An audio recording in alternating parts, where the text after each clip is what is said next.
Have you ever walked into a room feeling light, peaceful, and content, only to feel the atmosphere instantly shift? You didn't say anything boastful. You didn't criticize anyone. You were simply happy. You were simply at peace with who you are. And yet, you could feel it, the coldness, the side glances, the subtle, stinging remarks wrapped in jokes. Welcome to iUniverse, your sanctuary for spiritual growth and self-discovery. Hit subscribe and join our journey together. It is a confusing and lonely experience, especially as we get older.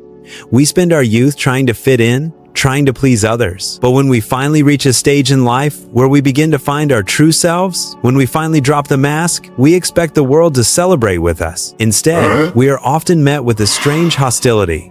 We ask ourselves, what did I do wrong? Did I offend them? Am I being too much? I want you to take a deep breath and listen to me closely. You did nothing wrong. The hostility you feel is not because of your darkness, it is because of your light. Today, we are going to have a very honest, perhaps difficult, conversation about the psychology of envy. We aren't talking about the simple jealousy of someone wanting your car or your house. We are talking about something much deeper. We are talking about why some people feel threatened by your authenticity, why your peace feels like an insult to their chaos, and why they hate what they simply cannot understand. If you have ever felt punished for your growth or isolated because of your awareness, this video is for you. Let's unravel this together. There is an old psychological truth that is hard to swallow, but essential to learn. People do not see you, they see their reflection in you. When you live in a state of low awareness, when you are complaining, gossiping, or worrying just like everyone else, you are safe to them. You are validating their worldview. You are participating in the shared misery. It's a silent contract. As long as you are struggling, they feel comfortable. But the moment you step out of that cycle, the moment you decide to heal, to forgive, or to simply be authentic, you break that contract. You become a mirror. Imagine a person who has spent 40 or 50 years suppressing their true desires, living a life they didn't choose, pleasing people they don't even like. They have buried their authenticity under layers of obligation and fear. Then they see you. Maybe you are just sitting quietly, enjoying a cup of coffee, unbothered by the drama around you. Maybe you are pursuing a passion you love, regardless of what people think. To you, that is just your life. But to them, it is a blinding reflection of everything they betrayed in themselves. Your freedom reminds them of their cage. Your peace reminds them of their internal war. Your authenticity reminds them of their masks. They don't hate you. In fact, if you really look at it, they don't even know you. They hate the painful realization that you trigger inside them. It's the realization that they could have been free too, but they were too afraid to try. Carl Jung, the great psychologist, once said, "The most terrifying thing is to accept oneself completely." When you do that, when you accept yourself, you become a terrifying figure to those who are still running from themselves. This is why the envy doesn't look like admiration. It looks like criticism. They will call you selfish for setting boundaries. They will call you weird for thinking differently. They will call you arrogant for refusing to shrink. They try to label you to reduce you, because if they can label you as bad or wrong, they don't have to face the truth that you are simply awake. They can dismiss the message by shooting the messenger. I know how much this hurts, especially when it comes from family, old friends, or people you have known for decades. You want to shake them and say, "I'm doing this for me, not against you." But you must understand, to the unconscious mind, your transformation feels like a betrayal. You are no longer playing the role they assigned to you. You have stopped being a character in their story, and you have started writing your own. And for people who have never held the pen of their own lives, that is deeply, deeply unsettling. Let's go deeper. We need to talk about the environment you left behind. Sociologists and psychologists often talk about something called group homeostasis. In simple terms, every family, every friend group, and every workplace has a set point. It's like a thermostat. There is an unspoken agreement on how much success, how much happiness, and how much truth is allowed. When everyone stays within that range, the group is stable. It might be a dysfunctional stability, full of complaining about health, complaining about the economy, or gossiping about neighbors, but it is stable. Everyone knows their line. Everyone plays their part. Then you come along. Maybe you started taking care of your health. Maybe you started reading books that opened your mind. Maybe you simply decided to stop complaining. You adjusted your internal thermostat. You set it higher. The moment you do that, the group system sounds an alarm. You are no longer one of us. You are a variable that they cannot control. And instinctively, the group will try to pull you back down to the set point. They don't do this because they are evil. They do it because your growth threatens the survival of the group's identity. If you can heal, then their excuse for staying broken is no longer valid. If you can find peace at 60 or 70 years old, then they have to admit that they are wasting their own time. This is where you hear phrases like, "Oh, you think you're better than us now? You've changed. You used to be fun. Why are you always so serious?" These aren't questions. They are anchors. They are heavy hooks trying to drag you back to the bottom of the ocean where they feel safe. There is a profound sadness in this realization. As we age, we realize that some people loved us only when we were broken. They bonded with our wounds, not our wisdom. They loved the version of us that needed them, or the version that was just as lost as they were. To move forward, you have to accept a heartbreaking truth. You cannot take everyone with you. There is a steep price for authenticity, and that price is often solitude. But let me tell you this, the solitude of a free bird is infinitely better than the companionship of a cage. You are not losing friends. You are shedding a skin that no longer fits. You are grieving the loss of the agreement to be mediocre, and that is a grief worth feeling, because on the other side of it is your true life. Now we arrive at the core of the psychology of envy. This is the part that is rarely discussed. It's about the gaze. Have you noticed that when you become more self-aware, you don't actually have to say much to annoy people? You can just sit there. You can just look at them with kindness. And yet, they get agitated. They start explaining themselves, or they get defensive, or they leave the room. Why? Because when you become aware, you stop playing the games. Most human interaction is a series of subconscious games. I pretend to be the victim. You pretend to be the savior. I pretend to be important. You pretend to be impressed. It's a dance of egos. But when you do the inner work, when you find that deep spiritual maturity, you stop dancing. You see the game for what it is. You see their insecurity, not as a flaw, but as a wound. You see their anger, not as strength, but as fear. You look at them with what psychologists call the witnessing presence. You are just seeing them, truly seeing them. And to the ego, being truly seen is terrifying. The ego wants to be applauded, or feared, or pitied. The one thing the ego cannot survive is being understood. When you look at an angry person with calm understanding, you strip them of their weapon. When you look at a boastful person with quiet neutrality, you strip them of their disguise. They hate what they can't understand, and they can't understand why you aren't reacting. Why isn't she getting upset? Why isn't he arguing back? Why doesn't she care about this drama?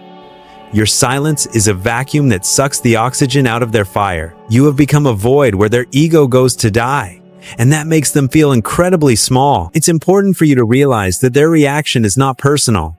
They are fighting for the survival of their illusions. They are like a person asleep in a nightmare, thrashing around. You are the one who is awake, standing by the bed. You cannot wake them up by shaking them. That only makes them fight harder. You can only stand there, holding your light, waiting for them to open their eyes. Don't let their agitation convince you to go back to sleep.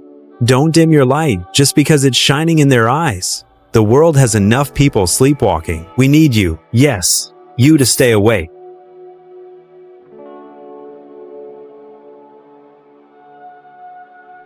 Imagine for a moment that every person carries a heavy, invisible backpack. In this backpack, they stuff all the parts of themselves they were told were bad or wrong. Maybe as a child, they were told not to be too loud, so they stuffed their exuberance into the bag. Maybe they were told that dreaming is for fools, so they stuffed their creativity into the bag. Maybe they were taught that self-love is selfish, so they stuffed their own needs deep into the bottom of that heavy sack.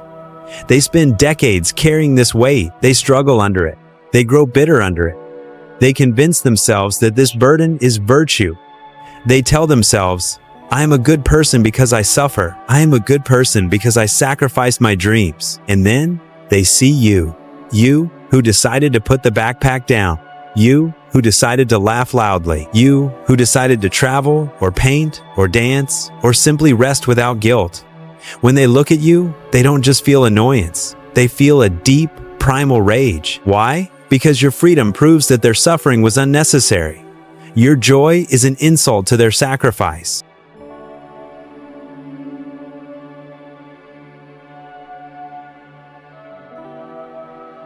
So, instead of admitting it, They project their shadow onto you.